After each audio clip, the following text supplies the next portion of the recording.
합독하십니다. 민수기 35장 13절로부터 15절까지 말씀입니다. 민수기 35장 13절부터 15절까지 말씀 우리 같이 합독하십니다. 너희가 줄 성읍 중에 6을 도피성이 되게 하되 세 성읍은 요단 이쪽에 두고 세 성읍은 가나안 땅에 두어 도피성이 되게 하라. 이 6성읍은 이스라엘 자손과 타국인과 이스라엘 중에 거주하는 자의 도피성이 되리니 부지 중에 살이한 모든 자가 그리로 도피할 수 있으리라. 아멘. 오늘은 가나안 땅에서 하나님께서 우리에게 주신 여러 응답 중에 어쩌면 가장 큰 축복이 되어지는 도피성 언약에 대해서 함께 말씀을 나눠보도록 하겠습니다. 오늘 말씀 제목은 도피성이 되게 하라. 이와 같은 제목으로 함께 말씀을 나누겠습니다.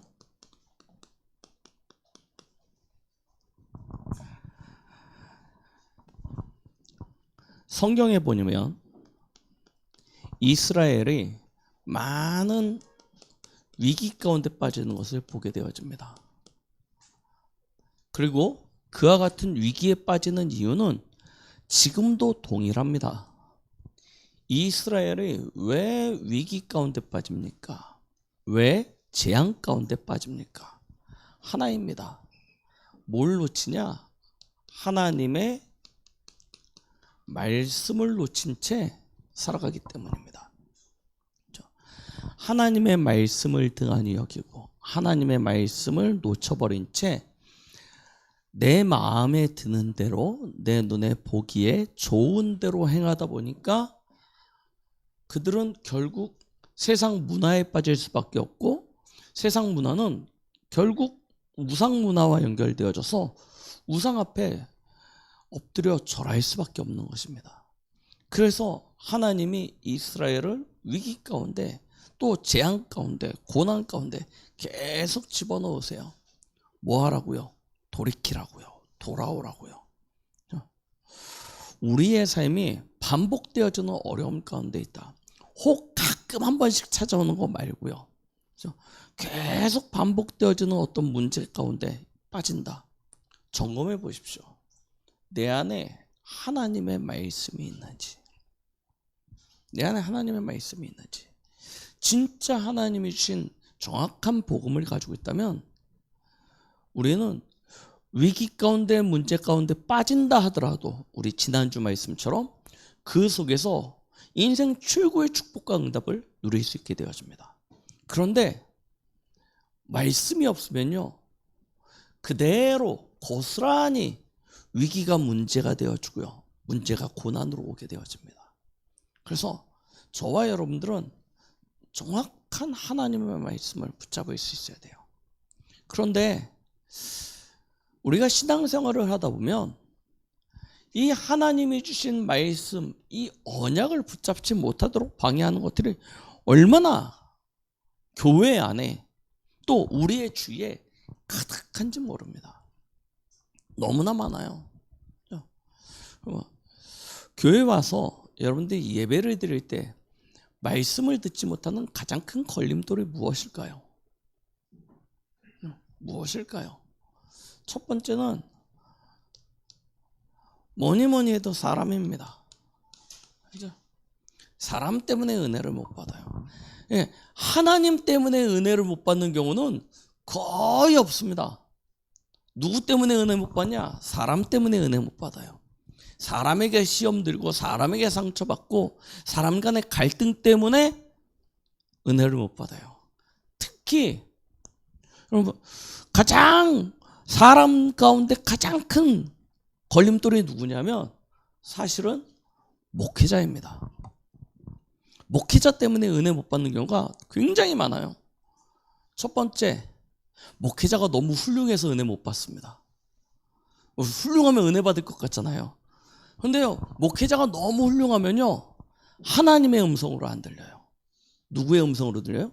우리 목사님이 좋은 얘기해 주는 것처럼 들려요. 훌륭한 목사님이 인격적으로 뭐 성품적으로 지성적으로 훌륭한 목사님이 훌륭한 얘기해 주는 걸로 들려가지고 하나님의 말씀으로 안 들려요. 그래서요, 좋은 얘기를 교훈으로 듣지 하나님의 말씀으로 언약으로 붙잡지를 못해요. 근데 그런 얘기는요, 어디 가면 제일 잘하냐면 절에 가면 제일 잘합니다. 스님들 설법하는 거 들어보십시오. 얼마나 훌륭한지 모릅니다. 얼마나 설법 재밌게 하는지 모릅니다. 그럼 전부 다 막 감동받는다니까요, 스님들 설법하면. 근데 하나님의 음성이 아니에요. 그죠? 교훈은 되지만 하나님의 말씀은 아닌 것입니다. 그래서 그것 따라가면요, 위기 가운데 재앙 가운데 빠지는 거예요. 그죠? 사람이요, 두 번째, 너무 이상해요. 너무 부족해요. 그래도 은혜 못 받죠. 목회자가 너무 훌륭해도 문제지만 너무 이상해도 문제예요. 그런데 훌륭한 게 낫냐 이상한 게 낫냐라고 따지면 여러분들 개인으로 봤을 때는 이상한 게 훨씬 낫습니다. 왜 그러냐면 하나님 보거든요. 하나님, 저희 목사님 좀 하거든요. 그러면 그나마, 맞죠? 근데 너무 목사님 훌륭하면 어떻게 돼요? 그것도 안 돼요. 막 그냥 마치 목사님이 하나님과 동기동창 좀 되는 것 같아. 그죠? 그런 경우 너무나 많다니까요. 우리는요, 누구를 바라봐야 되냐면 하나님을 바라봐야 돼요. 그죠? 전에도 말씀드렸죠. 이 목사라는 직업은 쉽게 이야기하면 뭐예요? 우편배달부. 요즘은 우편배달부를 잘 모르죠. 우리 어린 학생들은 택배기사 정도로 생각하시면 됩니다. 하나님이 여러분들한테 선물을 택배로 붙였어요. 그게 그냥 날라올 수는 없잖아요. 그래서 택배기사를 통해서 옵니다. 맞죠? 집 앞으로 여러분들 개인에게 전달되어지죠. 그거 하는 사람이 목회자예요. 그러니까 너무 훌륭할 필요도 없고 너무 이상하다고 뭐 그거 할 필요도 없어요. 뭐 하냐면 하나님의 것 받으면 되는 거예요. 근데 우리는 그걸 놓쳐요. 그걸 놓쳐요. 교회 왔는데 장로님이 너무 이상하다. 하나님이 저 장로님을 통해서 내게 하시고자 하시는 것이구나 하면 되는데 저 장로님 때문에 하는 순간 어떻게 돼요? 넘어가는 겁니다. 넘어지는 거예요. 사람 문제요. 제일 심합니다. 두 번째요. 우리가 왜 하나님의 음성을 못 듣냐면요, 교회 문제 때문에 못 들어요. 교회에 와서 우리 하나님 앞에 예배 드려야 되잖아요. 근데 교회 오면 뭘 보냐면 교회 안에 있는 규모, 조직, 시스템 이런 거 신경 씁니다. 거기서 내가 해야 될 일, 그죠? 이런 거 신경 쓰더라고. 정작 뭘 못 들어요? 하나님의 말씀을 못 들어요. 우리 그런 얘기 많이 들었죠. 유 목사님이 해외 집회, 미국 집회 가가지고 집회를 하는데 여전도에 교회 중요한 제자들이 한 명도 안 들어와. 왜 안 들어와요? 밥하느라고. 밥하느라고 한 명도 예배 자리에 안 있어. 대접하겠다고요. 중심은 좋지만 완전히 틀린 거 아닙니까? 그렇죠? 그래서 예수님이 마리아와 마르다 비유를 가지고 이야기하셨죠. 마르다는 열심히 바깥에서 목사님, 예수님하고 제자들이 왔으니까 대접하겠다고 막 이러는데 마리아는 뭐 하고 있어요? 예수님 발 밑에 앉아가지고 말씀 기기로 그냥 마르다가 열받아가지고 와가지고 야 너는 뭐하냐? 네. 예수님이 누구 옳다고 그래요? 마리아가 옳다고 그래요. 그렇죠? 우리가 자칫 그럴 수 있다니까요. 일에 빠져서, 조직에 빠져서, 교회 시스템에 빠져서 해야 되니까 중요한 하나님의 말씀을 못 듣는 경우가 너무나 많습니다. 그렇죠? 이걸요 빨리 바꿔야 돼요. 오히려 너무 훌륭한 게 문제가 되는 경우가 많다니까요. 너무 이상해도 문제지만, 그렇죠? 그냥 너무 이상해서 시험 들지 않을 정도만 되면 나머지는 감사하시면 됩니다. 그죠? 그리고 너무 이상하다. 그러면 하나님께서 바꾸라는 거죠. 뭘 바꿔요? 교회를 바꾸는 게 아니고 내 기도 제목이죠. 그죠? 교회를 향한, 목회자를 향한 기도 제목을 바꾸는 것입니다. 그죠? 하나님 앞에 맡기는 거예요. 이 두 가지가요 너무나 커요. 저와 여러분들은 항상 뭐가 훈련되어지셔야 되냐면 예배를 통해서 하나님의 말씀을 받는 것에 훈련되어져야 돼요. 그래야 어떤 상황에서도 흔들리지 않습니다. 말씀이 여러분들에게 정확하게 딱 여러분들의 마음과 생각에 붙잡아져야 돼요. 왜 말씀이 그럼 이처럼 중요하냐? 하나님은요, 말씀으로 우리에게 미리 보여주세요. 말씀으로 우리에게 미리 알려주신다니까요. 우리가 걸어가야 될 길, 우리의 미래, 우리의 모든 응답 다 어디에 담겨져 있냐? 말씀 속에 담겨져 있습니다. 오늘 이야기가 그 이야기예요. 민수기서 후반부에 보면 아니 가나안 땅에 아직 들어가지도 못했습니다. 아직 입성하려면 멀었어요. 가나안 땅 들어가려면. 그런데 하나님이 뭐부터 하시냐면요, 가나안 땅 들어가기 전에 이미 땅을 분배해요.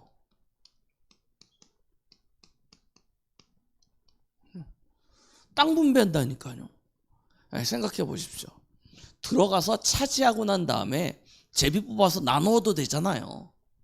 그런데 아직 들어가지도 않았는데 12지파의 땅을 다 분배해가지고 너는 여기 너는 저기 하고요, 하나님이 이미 나누어 주십니다. 이미 말씀으로 하나님께서 장차 되어질 일들에 대해서 다 알려주시는 거예요. 그러면서 이상하죠? 레위 지파에게는 하나님이요 땅을 주지 않으세요. 땅을 안 줘요. 레위 지파는 어떤 지파냐면 아론의 후손들입니다. 아론과 모세가 다 레위 지파죠. 레위 지파는 뭘 담당하게 하셨냐면 성전의 일을 담당하게 하셨습니다. 그 중에 아론의 자손들은 제사장의 직무를 담당하게 하셨고, 나머지 레위 지파는 성전의 업무를 담당하게 하세요. 그래서 레위 지파에게는 땅을 안 줍니다. 그럼 레위 지파는 뭘 먹고 삽니까? 어떻게 삽니까? 12지파 속에 흩어져 가지고 거기서 제사장의 역할과 제사의 일들을 담당하면서 그 12지파가 11조 내는 거 있죠. 10분의 1씩 11조 내는 걸 가지고 이 레위 지파는 살아가게 하셨습니다. 자, 그러면 12지파인데 레위 지파 빠지니까 11지파가 땅을 나눠야 되는 거 아닙니까? 그런데 12개로 나누셨어요. 왜 12개로 나누셨죠? 요셉에게 장자의 몫을 줍니다. 그래서 요셉은 요셉 지파라고 안 그래요. 성경에 보시면 아시죠? 므낫세 지파와 에브라임 지파로 나눠집니다. 요셉의 두 아들 므낫세와 에브라임 지파로 나눠져서 두 몫을 받아요. 그게 장자의 축복. 어저께 구시기도 때도 말씀드렸는데요, 장자의 축복이에요. 언약 가진 자에게, 진짜 언약 붙잡은 자에게 하나님께서 주시는 축복, 두 몫이에요. 그래서 요셉 지파는요 두 몫의 응답을 받게 되어집니다. 자, 그래 놓고 하나님이 뭐 하시냐 하면 오늘 말씀이에요. 도피성을 만들라고 지시하십니다. 이게 가나안 땅 들어가기 전에 미리 하나님께서 주시는 축복이라니까요. 자, 우리 이스라엘 땅을 보면 이쪽이 지중해입니다. 지중해이고 이스라엘 지도를 보면 위에 조그만한 호수가 하나 있어요. 이 호수가 뭐냐면 갈릴리 호수입니다. 그리고 강이 흘러요. 갈릴리 호수에서부터. 그리고 밑에 조금 기다란 것이 있습니다. 여기가 사해예요. 이렇게 나누어져서 이쪽은 가나안 땅이라고 합니다. 서쪽이죠. 동쪽은 요단 저편. 뭐 보통 그렇게 이야기해요. 사실은 이쪽에 이제 모압 암몬족들이 다 살고 있습니다. 근데 하나님께서 요 가나안 땅과 이 요단 동쪽 땅을 이스라엘 족속에 주시면서 여기에 12지파를 살게 하세요. 그러면서 이쪽에 요단 동쪽에 3군데, 요단 서쪽에 3군데, 동쪽에 3군데 해가지고 도피성을 만들게 하십니다. 땅 분배 끝내놓고 이 6개의 성은 도피성이라고 이야기하세요. 그러면 도피성은 어떤 곳입니까?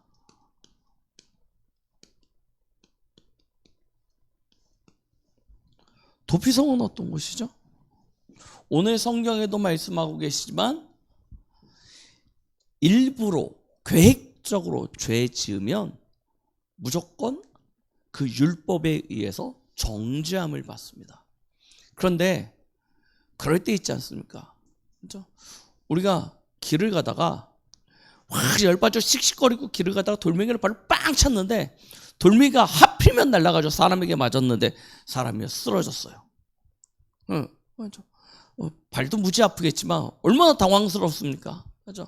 그냥 길 가다가 열받아서 빵 돌멩이 찼는데 그게 확 날아가지고 사람에게 맞았는데 그 사람이 식물인간이 되거나 장애를 겪거나 아니면 심지어 잘못해서 죽을 수도 있잖아요. 여러 가지 일들이 있을 수 있지 않습니까?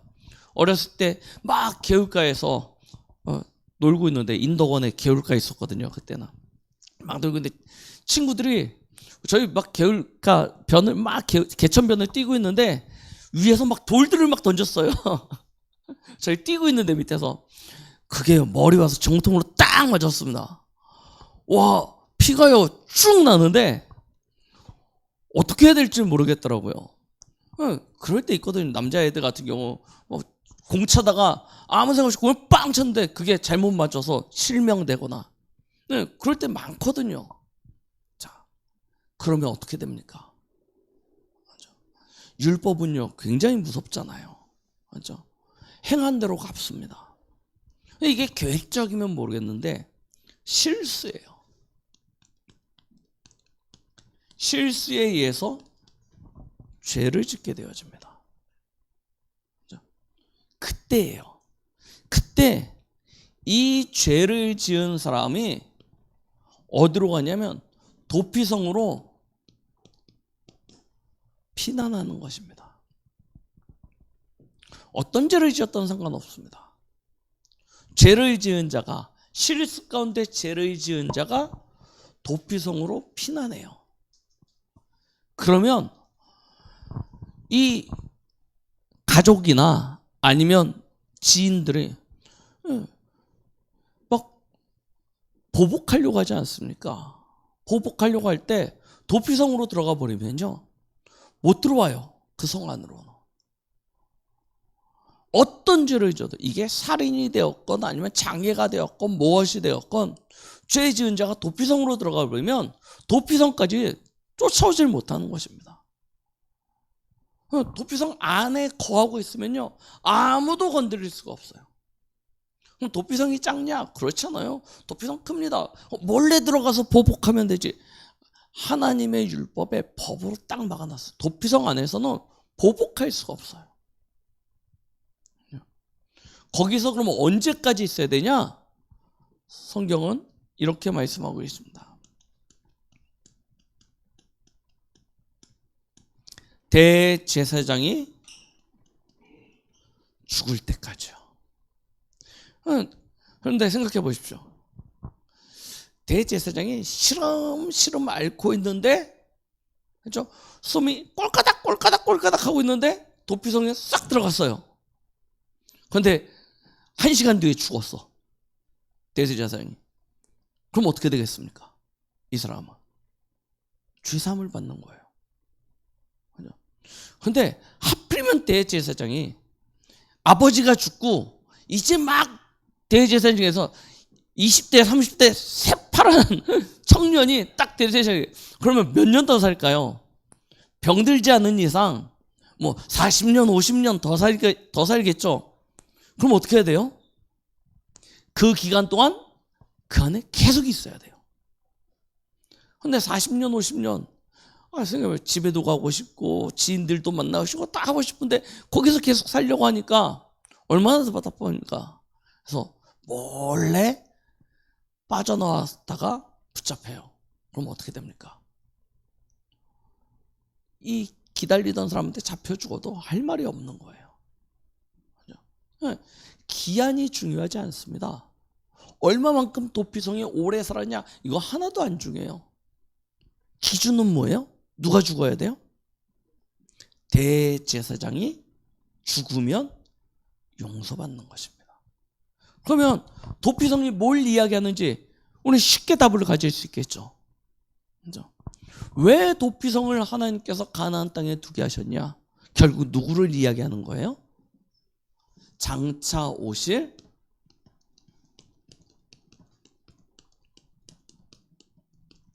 예수 그리스도를 예표하는 것입니다. 미리 보여주시는 거예요. 왜 하나님께서 그러면 도피성이라는 제도를 가지고 예수 그리스도를 설명합니까? 우리도 그렇거든요. 여러분들 태어날 때 마음 먹고 나는 태생이 악하기 때문에 날 때부터 마귀 자녀로 태어나야지 하는 사람이 있습니까? 아무도 없죠. 그렇죠? 나는 선천적으로 악이 가득해. 나는 죄인 된 삶을 살 거야 하는 사람이 아무도 없는데 하나님은 뭐라고 말씀하시냐면 날 때부터, 그렇죠? 날 때부터 죄인이래요. 왜 그러냐? 우리가 지은 죄가 아니고 창세기 3장 1절로 6절 아담과 하와가 지은 그 원죄가 모든 사람에게 전가되어져서 모든 사람이 죄를 범하여 하나님의 영광에 이르지 못하는 상태로 출생하여 날 때부터 마귀 자녀 아닙니까?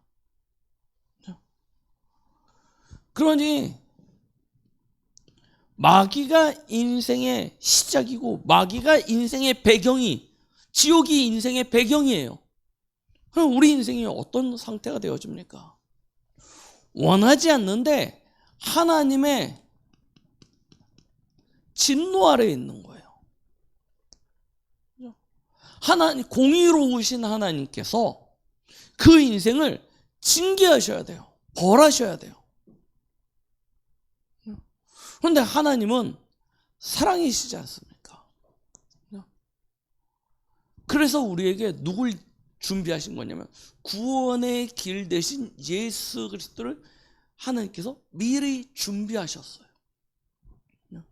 모든 사람이 날 때부터라니까요. 저주의 근원입니다. 본질상 진노의 자녀입니다.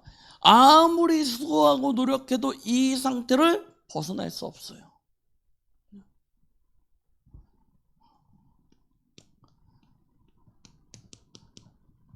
그래서 하나님께서는 하나님의 아들 대신 예수 그리스도를 준비하셨습니다. 히브리서 4장 13절, 14절, 15절, 16절 중요한 얘기예요.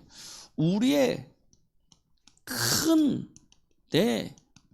제사장 되시는 예수 그리스도께서 우리를 위하여 십자가에 피 흘려 죽으심으로 말미암아 우리 인생의 모든 문제를 끝내실 것에 대하여 말씀하신 것입니다.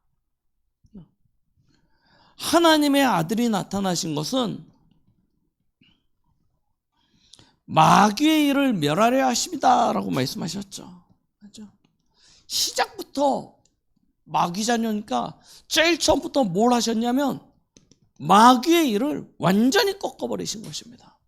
여자의 후손이 나타나 뱀의 머리를 상하게 할 것이다.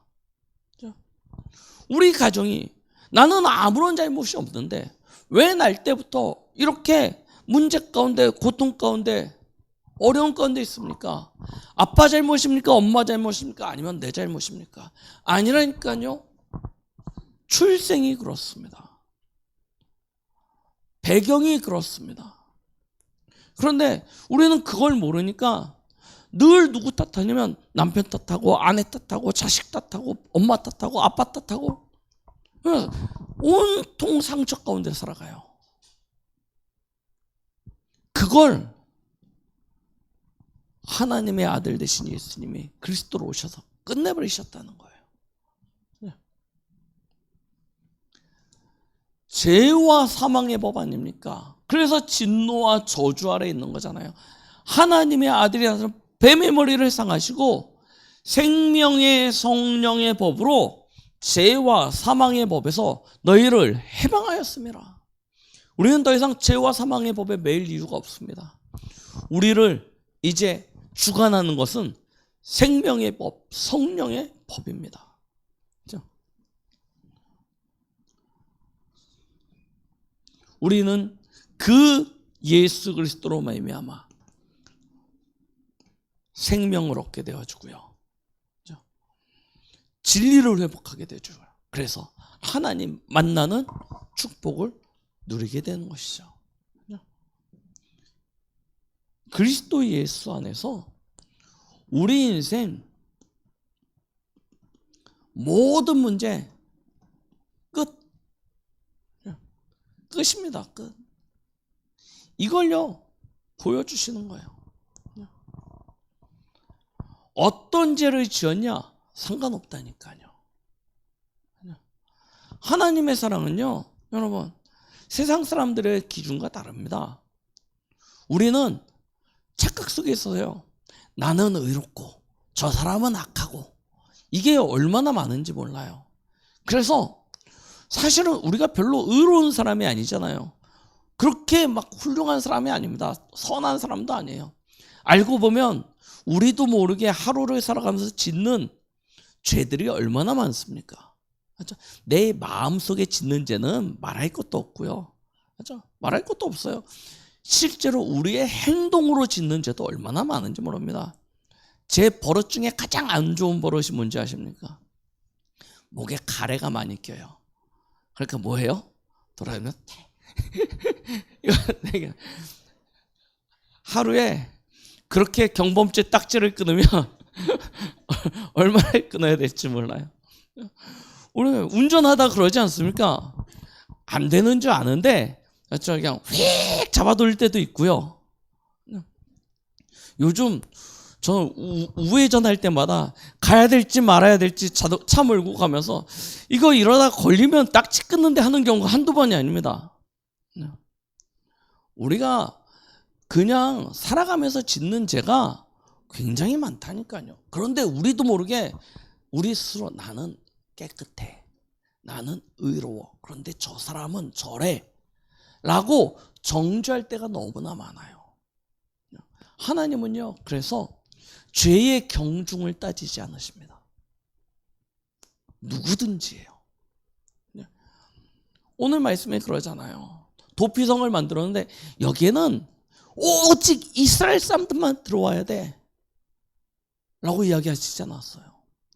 이스라엘은 우리 하나님, 우리만을 위한 하나님이라고 했는데 하나님은 뭐라고 이야기하세요? 오늘 말씀에 이스라엘 사람들과 너희 중에 거하는 이방인들과 누구든지예요. 누구든지. 이 하나님의 사랑입니다. 어떤 죄를 지었건 어떤 피부색을 가졌건 어떤 나라에 살던 상관없습니다. 들어가면 누구든지 다 구원을 받을 수 있어요. 맞죠? 이거 설명해 주시는 거예요. 도피성의 중요한 응답입니다. 그래서 6개의 성읍을 정하고 이 성읍들로 도피성이 되게 하라 라고 말씀하세요. 자, 그렇다면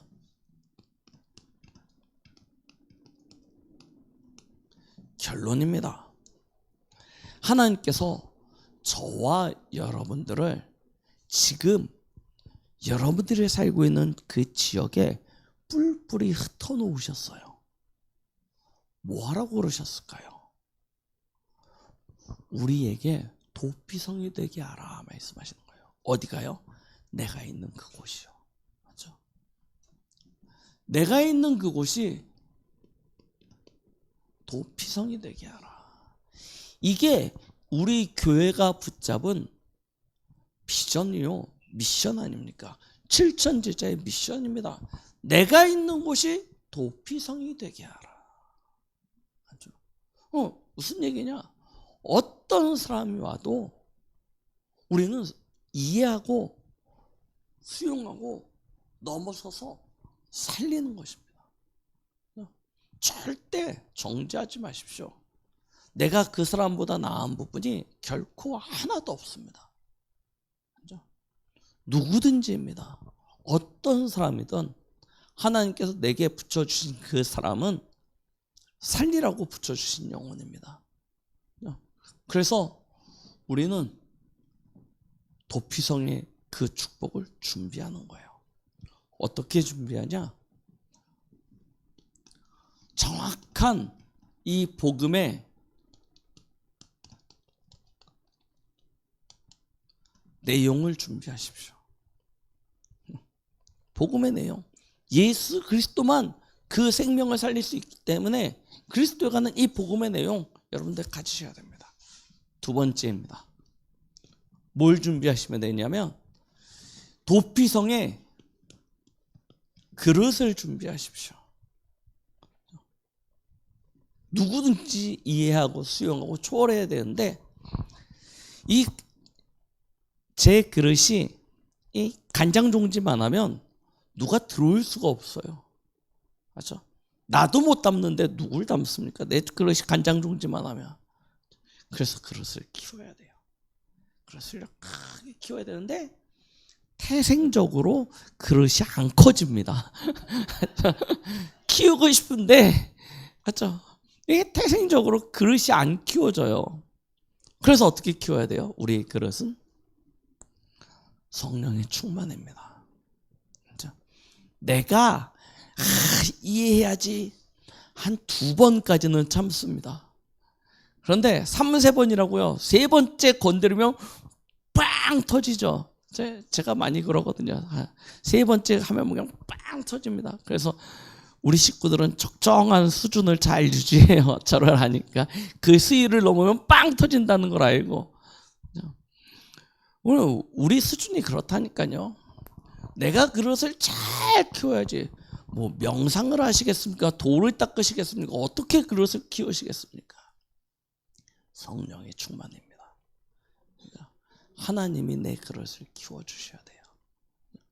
진짜 우리가 성령의 충만함을 받으면 그 영혼이 보이게 되고요. 그 영혼을 향한 하나님의 사랑을 가질 수 있게 되는 것입니다. 그게 그릇이 키워지는 거예요. 맞죠? 내 수준이 커지는 게 아닙니다. 하나님이 그 영혼을 불쌍히 여기시는 것이 느껴지는데요. 하나님이 그 영혼을 내게 불쌍히 여기게끔 하는 마음을 주시는데요. 어떡하겠습니까? 그렇죠? 이해해야죠. 그 그릇이라니까요. 그리고 뭘 준비합니까?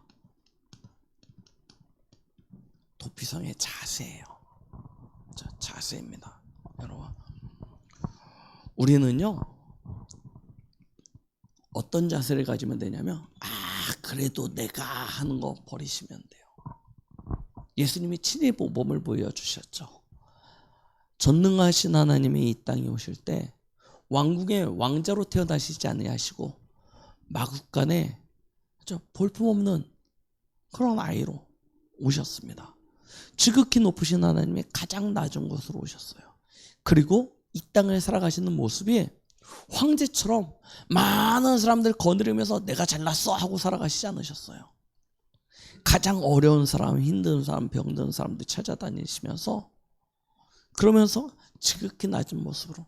그래서 맨 마지막 만찬 때 주인 되신 예수님이 가장 낮은 세종로의 모습으로 자기 제자들의 발을 닦아주셨습니다.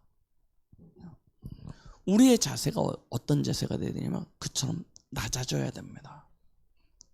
나는 다 되는 거, 나는 다 아는데 너는 안 되지. 어떻게 살리겠습니까? 우리의 자세입니다. 우리의 마음, 우리가 가지고 있는 자존심, 자존심은요, 복음 때문에 굉장히 높습니다. 그리고요, 우리의 그릇은 영혼을 사랑하는 그릇으로 넓어져야 됩니다. 그러나 우리의 자세는 겸손히 낮아졌어요. 세종로와 같은 모습으로 사람들을 대할 때 우리를 만나는, 우리에게 붙여주신 그 한 사람 한 사람이 진짜 이 복음 앞에서 살아나게 되어지는 그런 축복을 누리게 되어질 것입니다. 도피성입니다. 내가 있는 그 현장에 도피성이 되게 하는 그런 축복이요. 이제 2024년 복음결론, 미션결론, 갑절의 영감이라는 주제 속에서 함께 우리가 7천째의 축복을 누리고 있는데요. 이때 진짜 이제부터 기도하면서 준비하고 도전해야 될 것, 도피성입니다. 민수기를 마무리하면서 드리는 말씀입니다. 나의 현장이 도피성이 되게 하여 주시옵소서. 그러려면 결국 내가 도피성이 되게 하여 주시옵소서 라는 기도 제목으로 한 주간 인도받는 축복이 있게 예수 그리스도의 이름으로 축원드립니다. 하나님 아버지 감사드립니다. 우리 강북동부교회 모든 성도들과 우리가 있는 그 모든 현장에 도피성의 축복과 응답을 누리게 하여 주시옵소서. 예수 그리스도 이름으로 기도드렸습니다. 아멘.